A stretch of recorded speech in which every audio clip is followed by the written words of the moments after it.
This is just awful. I stared blankly at the wreckage before me. The flower vases and decorations in the entryway had all been knocked over, the cupboards flung open and their contents strewn all over the floor.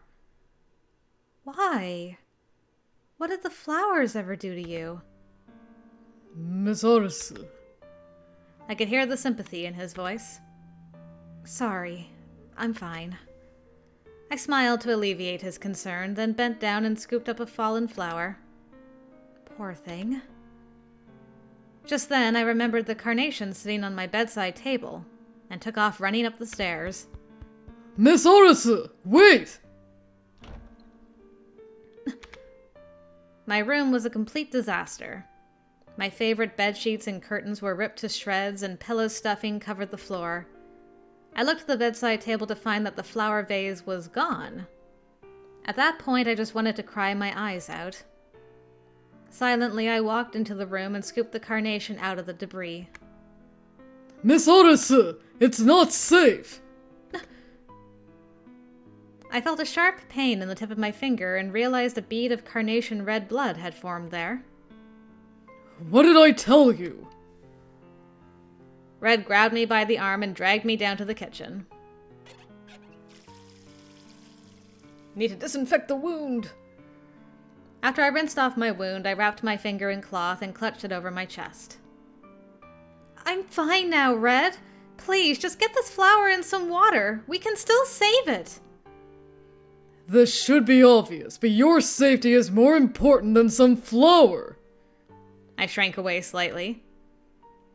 Seeing me flinch, Red seemingly snapped to his senses. I apologize for yelling at you. I shouldn't have lost my composure. It's fine. After a long moment of silence, Red muttered under his breath. Who cares about some worthless little flower anyway? It's not worthless. It was a precious gift from you. His blonde lashes fluttered as he averted his gaze. I'm sorry for running off like that. And I'm sorry for scaring you. No. It is I who should apologize. I never should have let you injure yourself like that. I shook my head. No, it's not your fault. You did nothing wrong. He still didn't meet my gaze, so I repeated myself. You did nothing wrong. She keeps doing that. Like a lot of, it's not your fault. You didn't do anything wrong. I forgive you.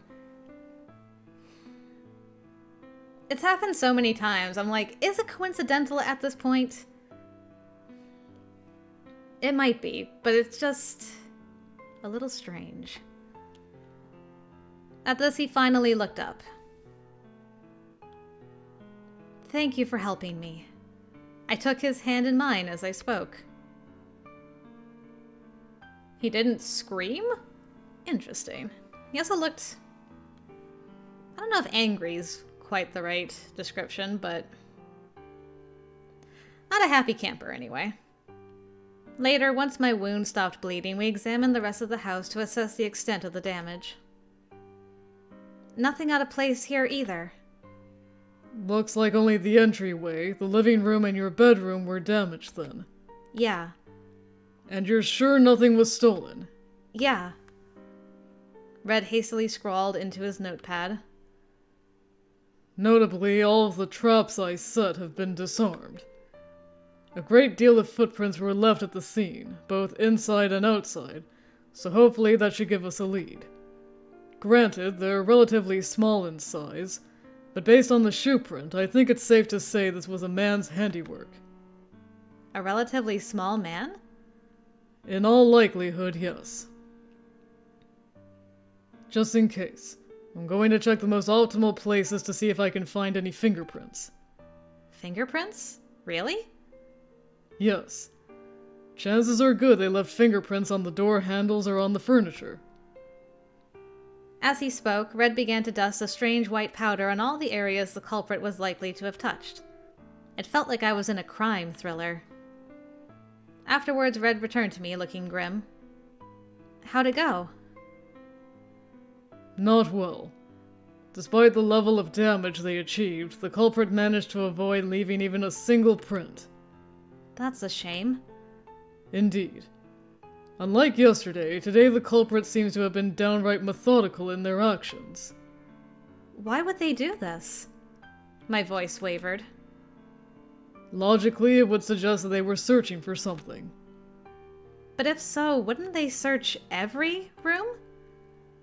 If we consider the culprit's strong focus on you, it seems reasonable that they would limit themselves only to areas directly associated with you. But nothing was stolen. They left in quite the hurry. Perhaps they weren't here long enough to find what they were looking for. Either that, or perhaps they weren't trying to steal anything. Perhaps this was merely a warning. A show of force to suggest they can attack you at any given time, or something along those lines. I apologize. I'm not trying to frighten you. No, that's okay. Honestly, I'd rather you didn't try to tiptoe around my feelings. Just tell it to me straight. I see. Besides, I have nothing to fear with my knight in shining armor right here to protect me. Are you referring to me? Do you see any other guys standing around? Oh, come on, don't give me that. You said you'd protect me. I lost my patience and snapped at him. Yes, I will protect you. Sono ikkyo. I shot him the finger guns. Gotta love them finger guns. Phew. That's the last of it. Glad we could get the place all cleaned up. Red? Red stood, broom and dustpan in hand, staring out the window. Was he lost in thought? I slowly snuck up behind him and reached out to touch him. No! But before I made contact, Red jumped away in surprise. Scared you, huh? What were you? Trying to touch you, obviously. I almost got you, too. I winked. Predictably, this set his cheeks aflame. Shouldn't you be used to it by now? Used to what? Me and my antics, silly. Like I told you, mere eye contact is enough to trigger my fight-or-flight response. And I ignored you because it was rude. I pouted my lips. Look, I'm sorry. Don't apologize. You're just going to make me feel worse. This time I put my face in my hands and sobbed. You're such a jerk. I just want us to be friends, that's all. Miss Arisu, Just kidding!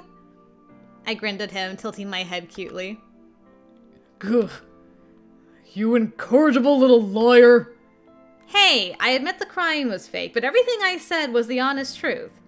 The fight or flight comment did hurt my feelings, and I do want to be friends. I genuinely want to be close to you.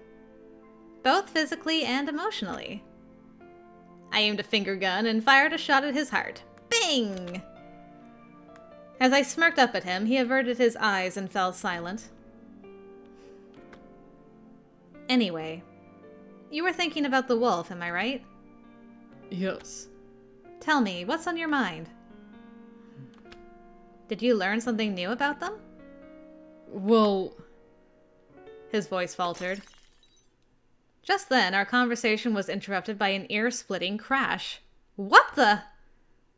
I recognized it immediately as the sound of breaking glass. Which glass, you ask? The window pane directly behind Red. Are you okay? The next thing I knew, Red had pulled me into an embrace. Thanks. As I froze in surprise, he scooped me up into his arms and carried me to the relative safety of the bed. Thanks.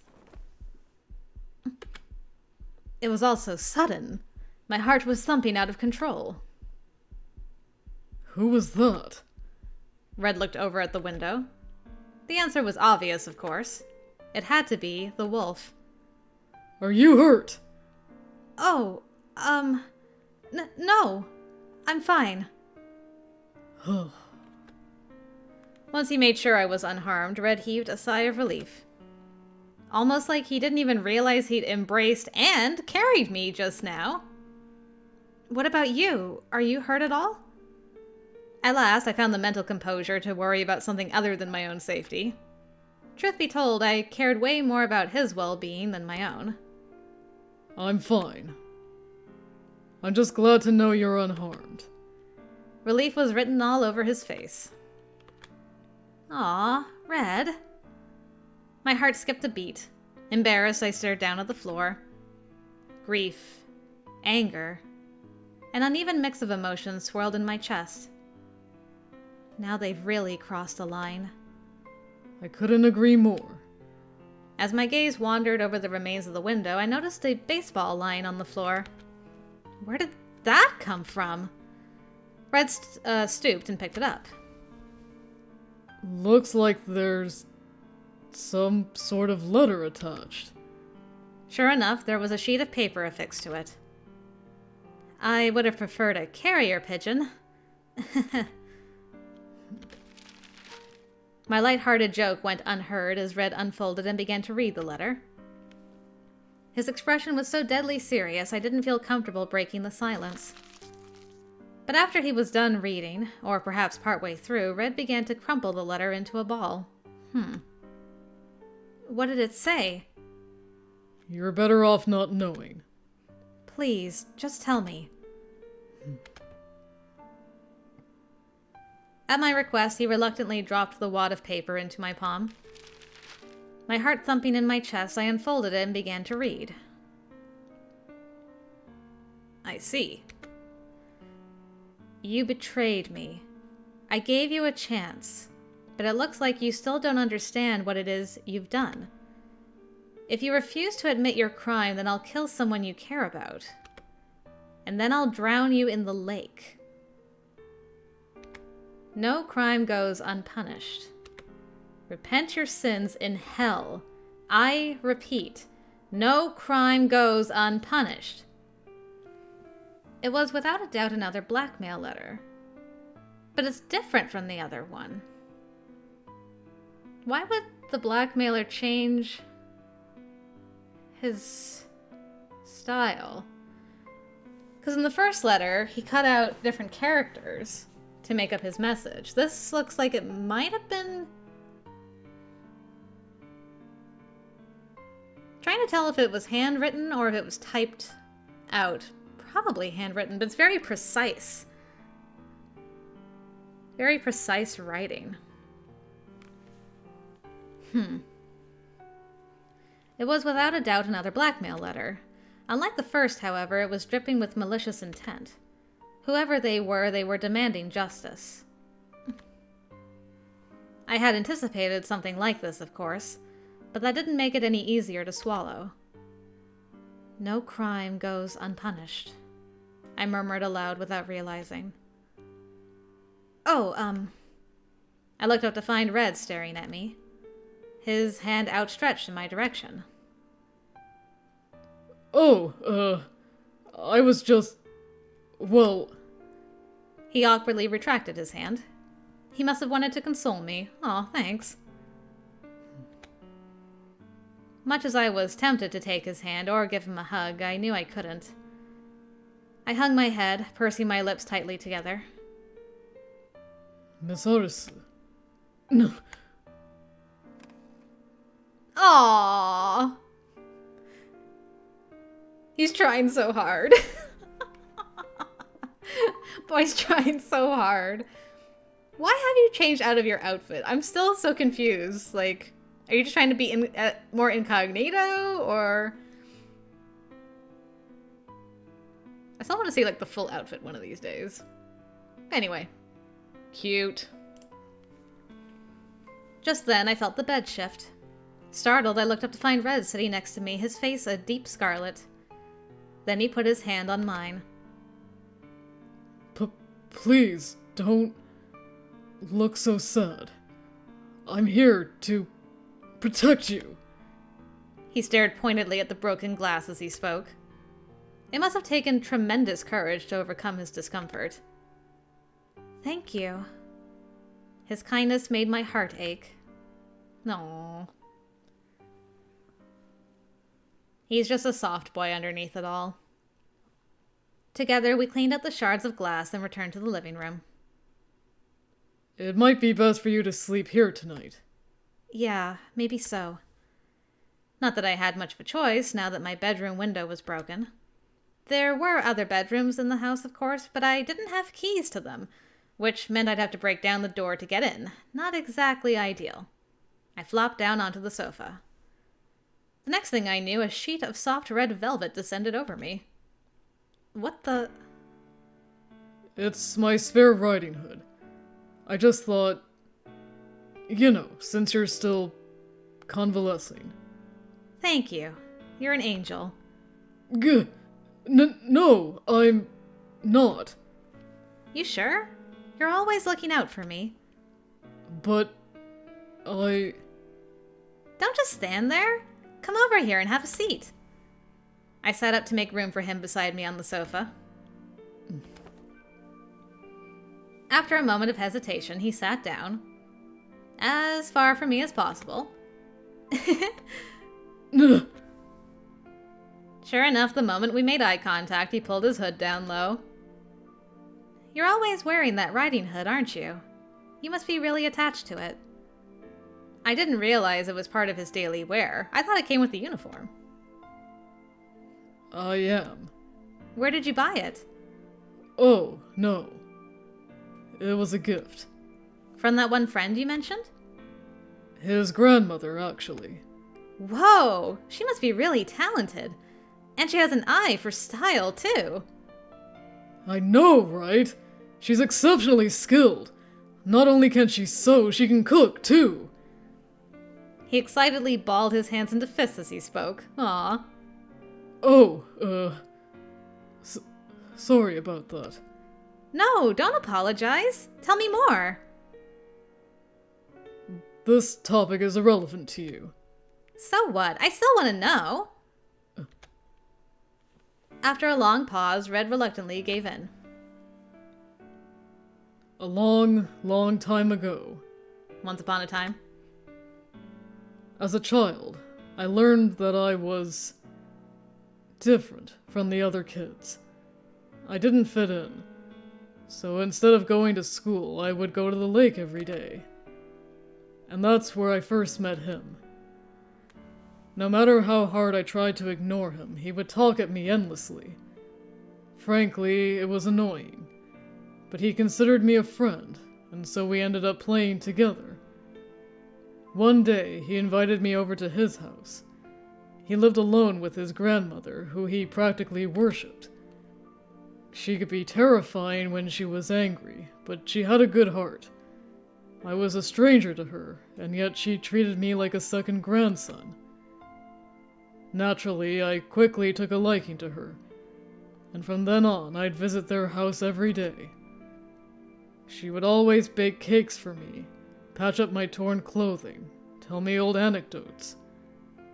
She really made me feel loved.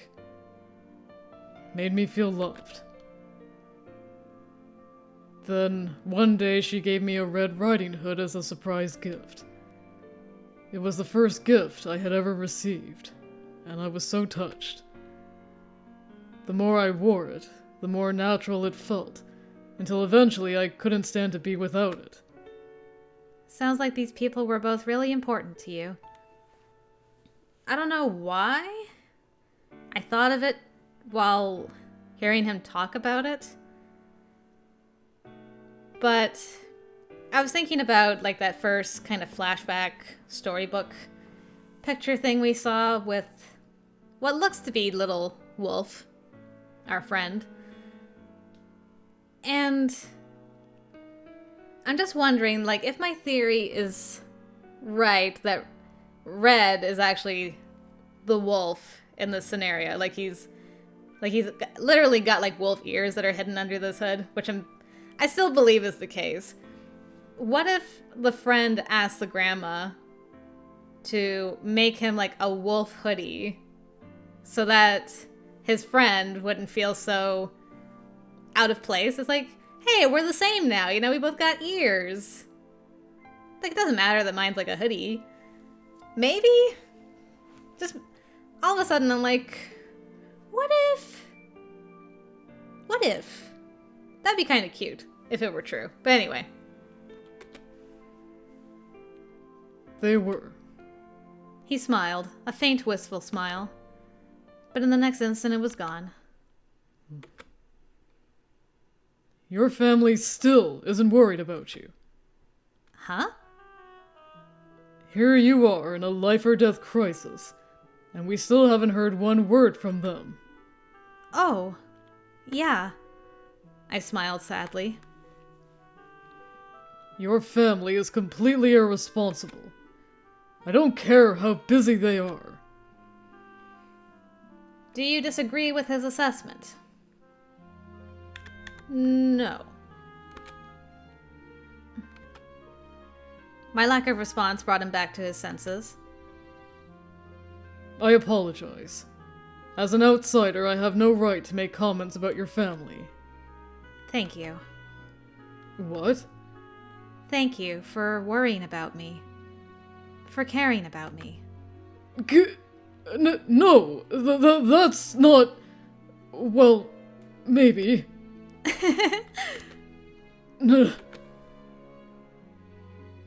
Being around you throws me off. Does it? No shit. I mean, yes, quite. Yes, quite, actually. Oh, Red. How so? Whenever our eyes meet, I get these strange heart palpitations, and my chest aches, and I feel short of breath. But somehow I can't stop thinking about you, or looking at you. And for some reason, I've been telling you things I'd normally never speak a word of to anyone. So what? You don't like talking to me? I never said that. So you do like it? Gah! Well? Yes. I like it. But don't get the wrong idea. I only like it because you're so interesting. Uh-huh. Oops. I double-clicked. I was getting too invested. As I was saying, uh-huh. I'm not usually like this. Normally, I'm stoic and rational and smart. And I don't rely on anyone but myself. Yeah, I know. You're pretty dreamy. That's why being around you makes me so flustered, and talking to you is so much fun. Is that so? Yep. I can't say I'm opposed to spending time with you myself. Well, we certainly advanced very quickly. Like in the span of a day. Just, pew! All we had to do was cuddle. Now that you know Red enjoys your company, will you confess your feelings? Ooh, we're at confession already? Wait. I mean, I know we only had 7 days, but already? This seemed to take so long with Cinderella. Like, it took a long time to get to confession stage. I mean, he basically just confessed to us, so it would be really awkward now not to?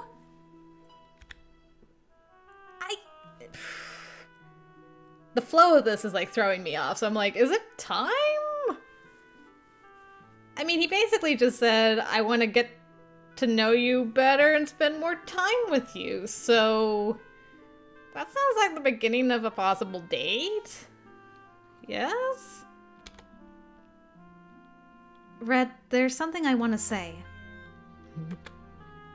I really like you, both as a friend and as a romantic prospect. What? Did you not hear what I said? Okay, here it is again. I really like you, Red. Oh, you're bleeding! I used a fresh handkerchief to sop up the blood from another one of his chronic nosebleeds. He should really go to a doctor. Red? I peered into his eyes. Normally, this is the part where he'd scream and/or shove me away, but this time he froze in place like a statue. Hello? I waved my hand in front of his face. No dice. Is your fever flaring up again? I put my hand to his forehead. He didn't even flinch. My goodness. Admittedly, his forehead did feel warm, as did the rest of his face, which was completely tomato red. Just then. Ah! As I pressed my hand against him, he roughly seized me by the wrist.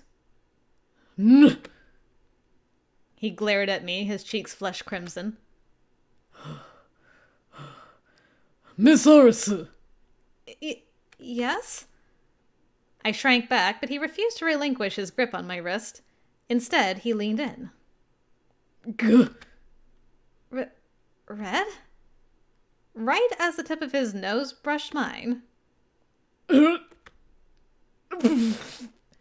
And he bled all over me. A torrent of blood spewed forth and he collapsed onto my chest. Dude, you're anemic at this point, I swear. Welp.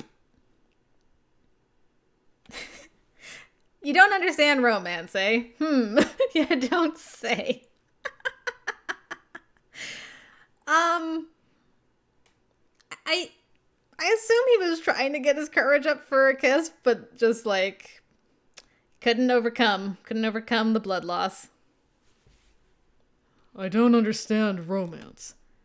I don't understand emotions.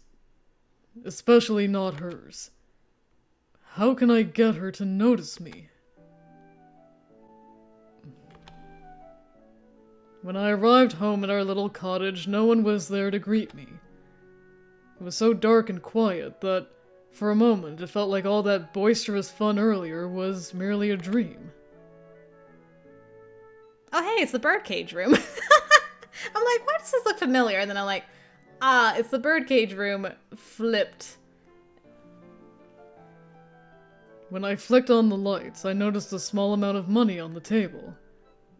This was my food money.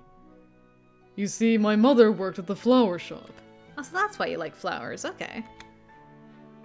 She worked from morning until night, and was rarely ever home. Whenever she did come home, however, she always left me some money for food. The house was always empty. No people. Nothing. To me, this was normal. Emptiness was normal. And my heart was empty too. But recently, things had changed. Lately, I despise going home. Each night, I wish I could skip 12 hours ahead to the next day. I longed to spend my time in the sunshine with my two favorite people. I yearned for that warmth. My dinner at night could never compare to grandmother's home cooking earlier that day. I clutched the Red Riding Hood, her gift to me, in my hands. Here in this empty house, it was my one and only treasure. I'm sorry, Lord. I'm a bad kid. Whenever my mother was around, she would always tell me, "Now listen here. You're not like all the other kids. You're a precious angel. That's why you mustn't play outside. The world is filled with wicked wolves, and you can never trust them. So if one of them talks to you, be sure to ignore them. You have to watch the house while I'm gone, understand? And if anyone knocks on the door, don't let them in no matter what." Yes, Mother. but I broke that promise. I disobeyed my mother, left the house, and even befriended a wolf. Not only that, but I received a gift from the wolf's grandmother, and I loved it with all my heart. I knew I was doing something wrong, and yet I just couldn't keep myself away from grandmother's house. Welcome! Looking for flowers? One day I randomly came to a stop outside the flower shop. The flowers on display were radiant and beautiful, as were the smiles of the women admiring them. Just then I thought of grandmother. It occurred to me that perhaps she'd appreciate a return gift as a thank you for the Red Riding Hood. Aw. Unfortunately, I didn't have the money to buy flowers. So I decided to go looking for flowers in the forest. Fortunately, I managed to find a few small ones, so I picked them and headed off to Grandmother's house. There you are! Where were you today? Wait, what's with the flowers? I hung my head in shame. What's the matter, dear? Grandmother, these are for you, as thanks for your gift. For me? My, what sweet little flowers! Thank you! I held out the flowers I'd picked in the forest, and sure enough, she looked positively delighted. Oh, little Red Riding Hood, you're such an angel. You really like that riding hood, don't you? Yeah. Glad to hear it. Perhaps I'll make you another one sometime.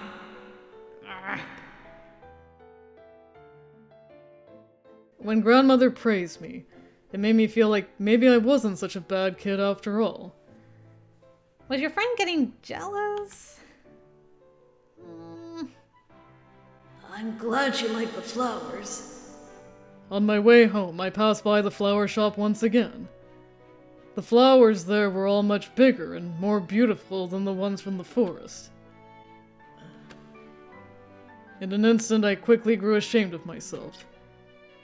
Perhaps she would have preferred a flower from the shop over some measly forest wildflowers. But with the money I had on hand, I could scarcely afford a little flower, much less a big, impressive one. So, what was my solution?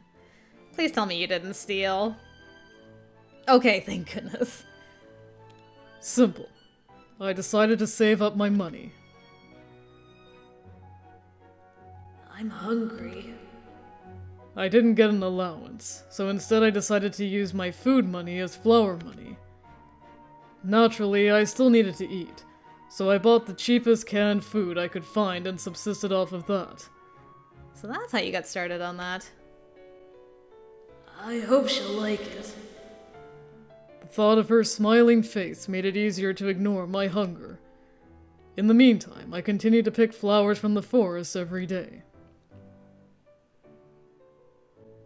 Thank you, little Red Riding Hood. You're such a precious little angel. Grandmother would praise me each time I brought her flowers. And each time, I deluded myself into thinking I wasn't a bad kid. Then, one day, my friend said to me, Picking flowers is stupid girl stuff. Huh? It is. Yeah, and we're not stupid girls, so let's do something cooler. Like what? Like, Well, there's a lot of trees around here. Let's build a tree fort. Then we can play all we want without anyone bothering us. You can't do that. Grandmother said so.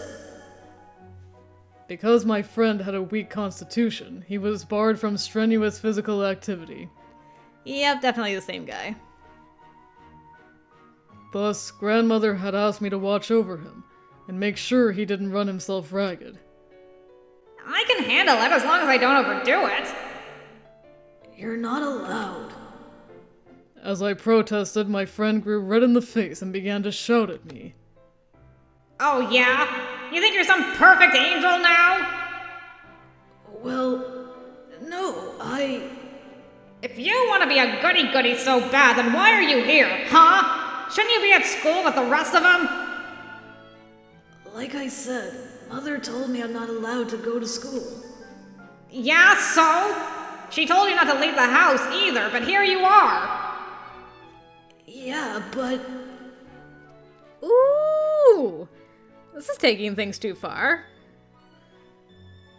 Your mom's a bitch. I bet she ditches you to go have fun by herself. Stop it. One time I saw her walking around town with some guy. Stop it, stop it, stop it! That's enough! Watch your mouth! Ouch! Grandma, how come you're on his side? Oh, I don't know. Maybe because a certain someone called his mom a bitch. Because you're in the wrong. What? Excuse me? I'm in the wrong. So is he. As he spoke, he pointed at me. He was right, of course. I knew I was a bad child deep down. I'm your grandson, not him! You're my grandma! Gah! Just then he doubled over, clutching at his chest. All the color drained from his face as he grimaced in pain. Are you alright? Grandmother dashed over to him in a hurry.